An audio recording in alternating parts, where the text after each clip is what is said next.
नमस्कार, your money में आपका स्वागत है। मैं हूं स्वाति। रात दिन आप दिल और दिमाग लगाकर काम करते हैं और पैसे कमाते हैं, लेकिन जब हम उस कमाए हुए पैसे को सेव करने की सोचते हैं तो इतने सारे फाइनेंशियल प्रोडक्ट को देखकर दिमाग काम करना बंद कर देता है।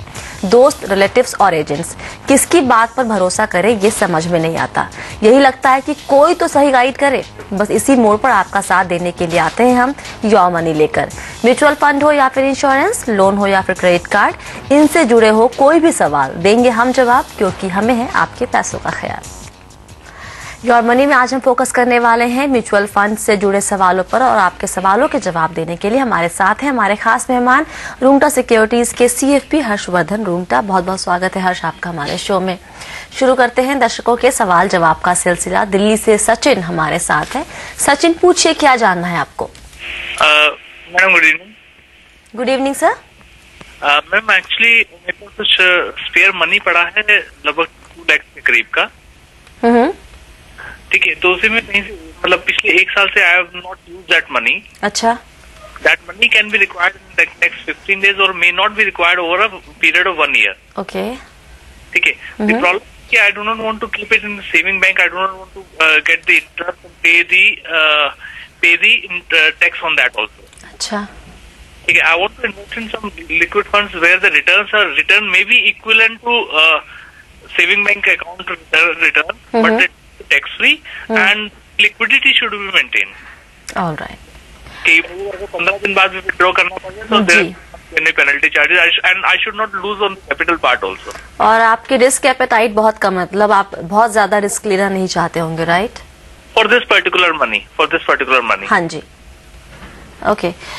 2 लाख के करीब इनके पास रकम है और चाहते हैं कि लिक्विड फंड में लगाए पैसे, बहुत ज्यादा रिस्क नहीं चाहते हैं लेना और लिक्विडिटी चाहते हैं बनी रहे, क्योंकि 15 दिन से लेके 1 साल के बीच में कभी भी इनको पैसे की जरूरत पड़ सकती है। सचिन जी, मैं आपको सजेस्ट करूंगा कि आप म्यूचुअल फंड के लिक्विड प्लस स्कीम्स कंसिडर करें। इनमें आप डेली डिविडेंड री इन्वेस्टमेंट ऑप्शन चूज करें। जो ये डेली डिविडेंड री इन्वेस्टमेंट ऑप्शन है, ये डिविडेंड के रूप में अनाउंस कर दिया जाता है, जो टैक्स फ्री इन्वेस्टर के हाथ में है, और फिर ये वापस री इन्वेस्ट कर दिया जाता है इनटू द स्कीम। सो ये रिटर्न्स जो है आपका टैक्स फ्री होंगे। तो आप HDFC cash management fund treasury advantage plan retail option choose कर लीजिए। इसमें आपका कोई एग्जिट लोड नहीं है। आप अगर 1 हफ्ते या 15 दिन में भी विड्रॉ करना चाहते हैं, आप इसमें से कर सकते हैं। लेकिन अगर मान लीजिए कि इनको 15-20 दिन इस पैसे की जरूरत ना पड़े, या 1-2 महीने और 1 साल तक रुकना पड़े, तो क्या उस माइंडसेट को लेकर चलेंगे तो भी ये फंड सही रहेगा इनके लिए? देखिए, अब अगर आप 1 साल के लिए इसे कंपेयर करते हैं तो शायद बैंक की फिक्स्ड डिपॉजिट आपको बेटर रिटर्न दे। लेकिन क्योंकि इन्हें मालूम नहीं है कि इन्हें 15 दिन में भी लग सकता है पैसों की जरूरत, या 1 साल भी लग सकते हैं। दूसरा इनका ये है कि मुझे टैक्स नहीं भरना है, टैक्स फ्री रूप में आनी चाहिए। जो बैंक की FD है वो शायद आपको 5.5 या 6% भी रिटर्न दे सकते हैं, लेकिन वो टैक्सेबल होगा। उसके कंपैरिजन में आपके पास ये डेली डिविडेंड री इन्वेस्टमेंट ऑप्शन है, जो टैक्स फ्री नेचर में है, जहां आप रिटर्न एक 4 से 4.25% के बीच में एक्सपेक्ट कर सकते हैं। कोलकाता से अभिषेक ने हमें ईमेल किया है। अभिषेक ने एक्चुअली बहुत सारे इक्विटी लिंक सेविंग स्कीम में पैसे लगाए हैं पहले भी, और अभी भी किसी में लगा रहे हैं। नाम बता दूं आपको, इन्होंने 2008 जनवरी में लगाया था SBI मैग्नम टैक्स गेन में, और उन्होंने 2009 में प्रिंसिपल पर्सनल टैक्स सेवर में लगाया था पैसा।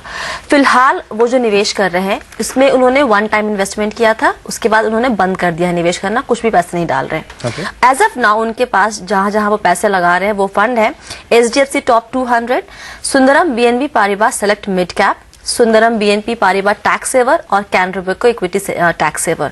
अभी जानना चाहते हैं कि, और ये जो 4 फंड इन्होंने लास्ट में नाम बताए हैं, उसमें वो हर महीने अपने कन्वीनियंस के हिसाब से पैसे डालते हैं, SIP नहीं किया हुआ है उन्होंने। जानना ये चाहते हैं कि ये चारों फंड में अभी बने रहे या फिर निकल जाए, या फिर अगर और भी कुछ निवेश करना है तो क्या कुछ नए फंड इसमें इस पोर्टफोलियो में ऐड करने की जरूरत है? अभिषेक जी, जो आपने एग्जिस्टिंग इन्वेस्टमेंट्स कर रखे हैं आपके HDFC टॉप 200 या सुंदरम BNP पारिबा, वो ठीक है और आप उसमें कंटिन्यू कर सकते हैं।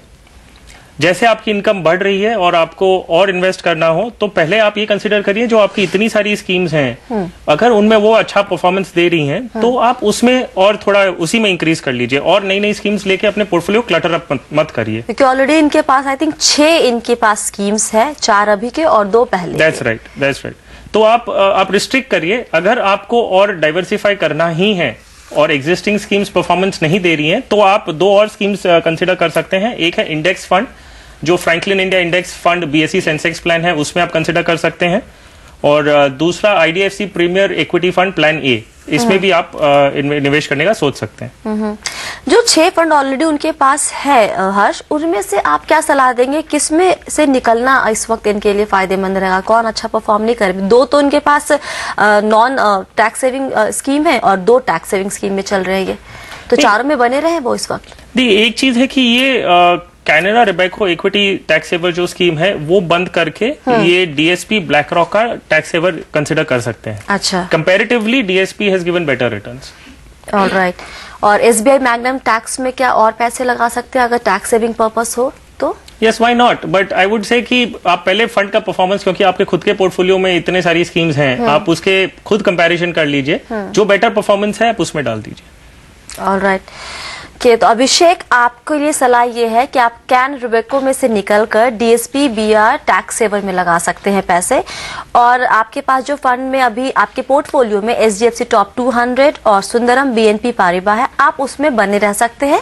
और जो भी आपके पास सरप्लस इनकम या पैसे आ रहे हैं, आप इन्हीं फंड में और निवेश कर सकते हैं। आपके पास ऑलरेडी 4 हैं स्कीम्स आपकी पोर्टफोलियो में, इनफैक्ट 2 पहले के भी 6 हैं आपके पास।